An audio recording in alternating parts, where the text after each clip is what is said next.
Bahwa Mmm, Islam itu satu paket. mmm, Maka Allah itu dan Rasul itu senantiasa berpesan bahwa orang-orang yang ketika dia masuk Islam bukan yang dinilai yang paling bagus akalnya, bukan dinilai yang paling bagus logikanya, tapi yang dinilai adalah perubahan apa yang diakibatkan oleh iman itu. there you go. Bagaimana cara dia memperlakukan orang, Right, bagaimana cara dia untuk merespon sesuatu. mmm, Jadi bukan fisiknya, tapi sesuatu yang non fisik. ya, Makanya perubahan itulah yang menyebabkan orang tuh jadi muslim. Maka mmm, ketika Rasul ditanya tentang definisi muslim, definisi orang muslim, definisinya luar biasa. Yang aku yakin orang-orang muslim juga jarang mendalami ini. oh, Orang muslim kata Rasulullah bukan orang yang paling banyak sholat.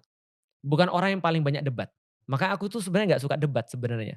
Kalau ada pun yang orang-orang bilang, "Oh, Felix Xiao suka debat di TV," itu terpaksa. mmm, Terakhir kali, ini agak kemana-mana mohon maaf, terakhir kali aku ketika debat di TV, aku tuh menolak, banget menolak. mmm, Sampai istriku bilang, "Pergilah Bi." mmm, Abi itu panggilan papi, "Pergilah Bi." "Kenapa aku harus pergi?" Kasih aku satu alasan. "Kamu mungkin nggak suka debat, tapi banyak orang yang dapat kebaikan dari situ." Ya udah aku pergi. Tapi aku nggak mmm, suka debat. Aku bilang, dalam dalam hal ini bukan yang paling pintar debat orang muslim itu, tapi Rasul katakan, siapa muslim itu?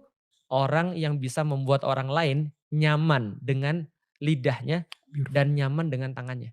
uh, Artinya, kalaupun nggak bisa dengan tangan, Rasul ditanya lagi, "Ya Rasul, mungkin nggak orang muslim itu mencuri?" "Bisa jadi," kata Rasul. mmm, "Bisa jadi dia mencuri." "Bisa nggak orang muslim itu berzina?" "Bisa jadi," kata mmm, Rasulullah. Tapi ketika ditanya, "Mungkin nggak orang muslim itu berbohong?"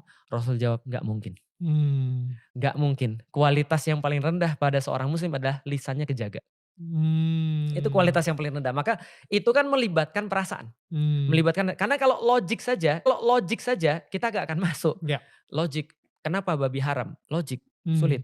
mmm, mmm, Tapi ternyata kita tahu bahkan setiap setiap seorang karyawan ketika dia kerja dengan logik, kenapa dia harus taat pada bosnya? Karena dia yang gaji gue, mmm, karena kalau gue nggak ngerjain SOP gue akan dipecat dan segala macam. Tapi untuk bisa perform dalam tugasnya, dia harus fall in love dengan tugasnya, ya, passionate, ya, passionate. Nah mmm, itulah seorang muslim. mmm. Dari situ aku dapat, oh ternyata ini yang dimaksud dengan agama.